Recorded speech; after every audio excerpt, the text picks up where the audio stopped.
For Mary is the Executive Director of the Rhode Island Coalition for the Homeless. So as you mentioned, I'm Caitlin for Mary, the Executive Director of the Rhode Island Coalition for the Homeless. And on any given night, we have over 1,000 of our neighbors that are experiencing homelessness. And when you look at what it costs to live in the city of Providence, the average rent, if you're going to afford a 2-bedroom here for a family, you're going to need to be making about $70,000 a year.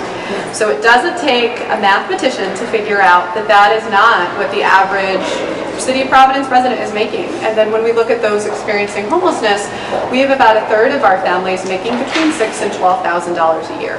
So the only way out of homelessness is through housing. And imagine you do all your paperwork, you get there, you get that voucher, you've been living in a shelter, living in your car, and then you finally have that ticket to be able to move out of the shelter, and you can't find a landlord to rent to you. And your kids are having to go to school every day out of a shelter, or you're an individual that's having to stay outside, and so you have the resources you need, you just can't find a landlord.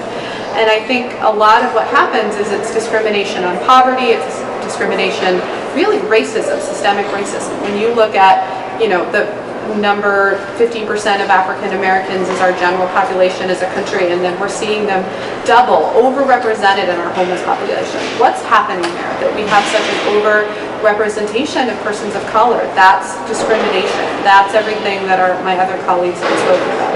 So really, this is about allowing people to have just a leg up. They've got the resource they need. They just need the ability to do that without discrimination, and I think in the United States of America that is not too much to ask, and I'm so grateful for all those people here who are fighting for this, because this is going to make all the difference in our community. And I'm a proud constituent and City of Providence member right now that we have a council that cares about this.